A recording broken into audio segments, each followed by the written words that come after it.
अऊज़ु बिल्लाहि मिनश्शैतानिर्रजीम बिस्मिल्लाहिर्रहमानिर्रहीम।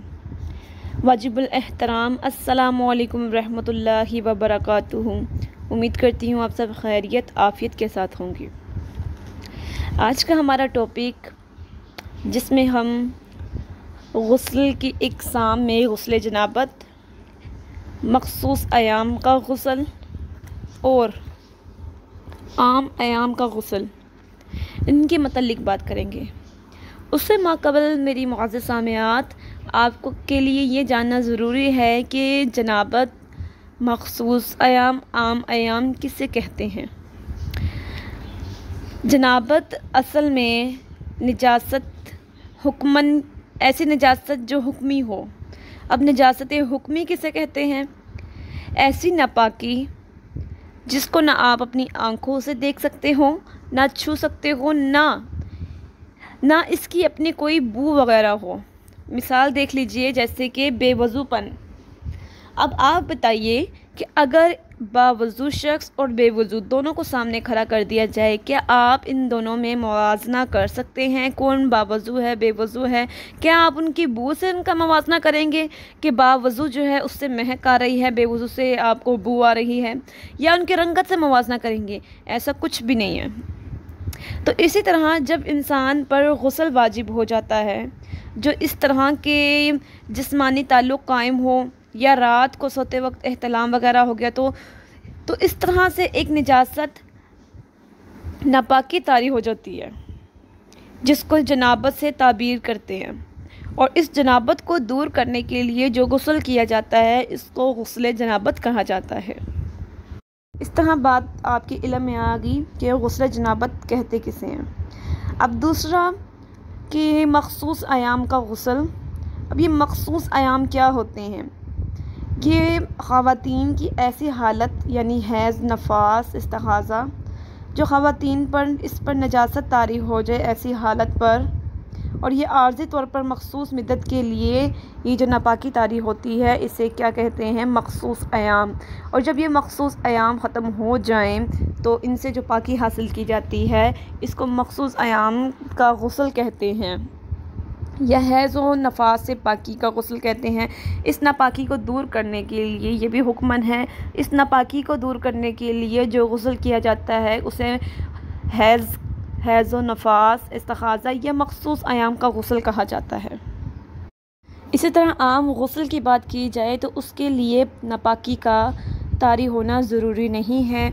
वो आप पाकी की हालत में भी कर सकते हैं, जिसमें आप जुम्मे का, ठीक है, यौम अरफ़ात के लिए, यानी ये गुस्ल आप जब जब नहाने जाएं तब भी कर सकते हैं। कि डेली बात अगर बंदा लेता है हफ्ते में 3 बार, तो वो नहाने का तरीक़ाकार ही अपना गुस्ल के तरीक़ेकार से कर ले, कि जो तरीक़ा गुस्ल का बताया गया है उस यानी तरीक़ेकार पे वो नहा ले, तो गोया उसने गुस्ल कर लिया। ये आम गुस्ल है, ठीक है, जिस पे यानी उस पर बहुत अजर उसको मिलेगा। तो जब बंदा एक एफ़र्ट कर ही रहा है, क्यों ना उसको सुन्नत के तरीके से कर ले, तो उस पर जो है उसको सवाब भी मिले। तो आपको अल्हम्दुलिल्लाह पता चल गया होगा कि गुस्ल जनाबत, मख़सूस अयाम का गुस्ल और आम गुस्ल में क्या फ़र्क है। अब आगे एक और बात अर्ज़ करती चलूँ। गुस्ल करने के भी 2 तरह के तरीक़ेकार होते हैं, एक तरतीबी, एक अल्तमासी। तरतीबी गुस्ल में क्या होता है कि तरतीबी में आपको ऑप्शन होती हैं कि या आप शावर से करें, या लोटा पहले ज़माने में लोटे वगैरह होते थे, आजकल हम उसको डब्बे के नाम से, आप बखूर के नाम से भी पुकारते हैं, या डोल या टप वगैरह इस तरह किया जाए, ठीक है। दूसरा तरीक़ाकार होता है अल्तमासी। अल्तमासी में क्या होता है कि दरिया, चश्मा, ट्यूबवेल इस तरह जिसमें गोता लगाया जाए। तो इसमें किस तरह गुस्ल होगा? इसमें गुस्ल इस तरीके से होगा, गोता लगाने वाला गोता लगाएगा, 3 बार गोता लगाएगा, और पानी में जब वो गोता लगाएगा तो तमाम नजासत उसकी पानी में चली जाएगी। और पानी अपने अंदर सलाहियत रखता है कि पाकी दे सके। अल्लाह पाक ने पानी में ऐसे वस्फ़ रखा है कि वो नापाकी को पाकी में तब्दील कर देता है। और यूँ और तमासी तरीके से अगर कोई गुस्ल करता है तो फिर वो बाहर निकल कर वज़ू कर लेगा, जिससे 2 फ़राइज़ जो है वो हो जाएंगे। एक फ़र्ज़ पूरे बदन पर पानी बहाना वो गोते से हो जाएगा, बाकी 2 फ़राइज़ बाहर निकल कर वज़ू करके जो है उसके मुकम्मल हो जाएंगे, ठीक है। और जबकि तरतीबी में शावर, लोटा, बखूर वगैरह से जबकि उसको तरतीब का लिहाज रखना पड़ेगा। ये 2 तरीक़ेकार हो गए। अब फ़र्क की बात की जाए कि गुस्ल जनाबत में और मखसूस अयाम और आम अयाम में क्या फ़र्क है।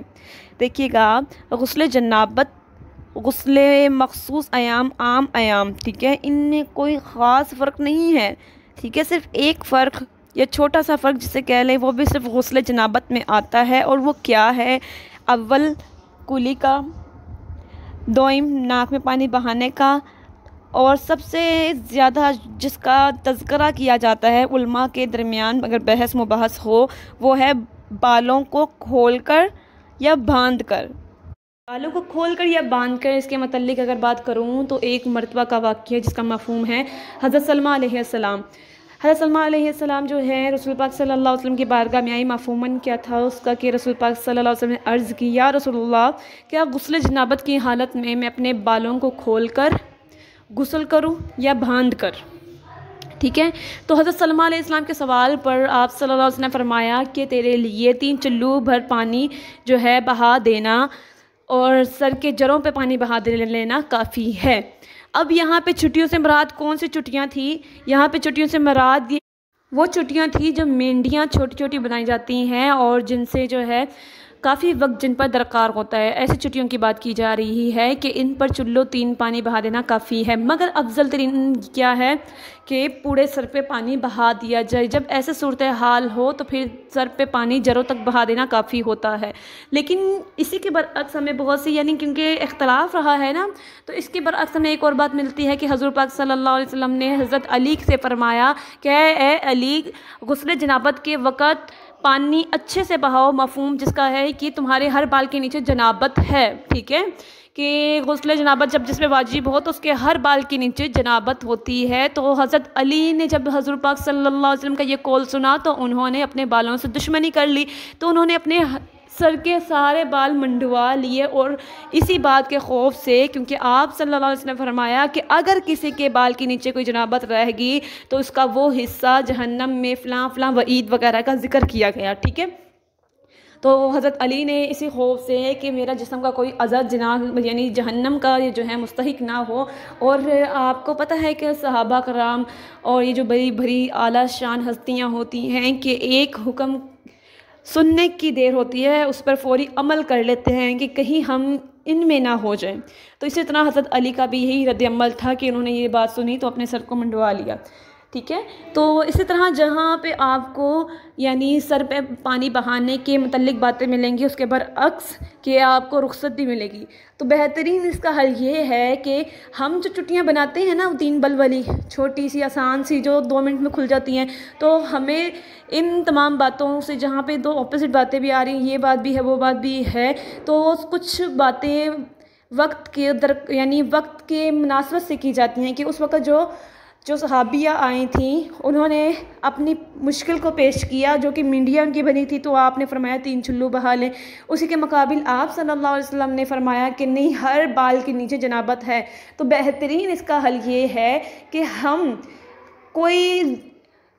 कोई किसी भी तरह का जो है ज़न ना रह जाए, या कोई भी किसी तरह का जो है हमारे जहन गुमान में शक ना रह जाए कि कहीं क्या पानी बहा, हमने नहीं पानी बहाया, कहीं जनाबत तो नहीं रह गई। तो बेहतर है कि बालों को भी धो लेना चाहिए। अगर एक्सेप्शनल केस हो कि आप बीमार हैं, ये पानी सर पे नहीं बहा सकते, बीमारी बढ़ सकती है, वही बात कहूँगी, तो इस सूरत हाल में बालों यानी जड़ों तक पानी ज़रूर बहाना है, लटकते हुए बालों को आप नहीं धोएंगे, ठीक है। तो ये जनाबत का था। इसके अलावा हैज़ की बात की जाए तो उसमें तो आपने ऐसी कोई आपके पास छूट नहीं है, उसमें आपने धोने ही धोने हैं, क्योंकि वो माह में एक बार होता है। और जहाँ पे जनाबत के मुतालिक बात की गई थी कि वो माह में यानी फिर उसका कोई दौरानिया नहीं होता, ठीक है, कि वो कभी भी किसी वक्त भी अगर ऐसी सूरत हाल बन जाती है, वो महीने में भी हफ्ते में भी कहीं बार हो सकता है। लेकिन हैज़ का मामला जो है माह में सिर्फ एक बार आता है, तो उससे अच्छे से पाकी हासिल करना ही अफजल होता है। और आम मामूल में जो है उसमें भी यही बात कही जाएगी कि उनको भी बिल्कुल ऐसे ही अदा करना है, ठीक है। तो ये तीनों तरीके थे गुस्ल के तो इसमें जो बात आपको समझ ना आए इनबॉक्स ज़रूर कीजिएगा, इंशाल्लाह आपको जो है ज़रूर आगाह कर दिया जाएगा। अस्सलामु अलैकुम रहमतुल्लाहि व बरकातुहू।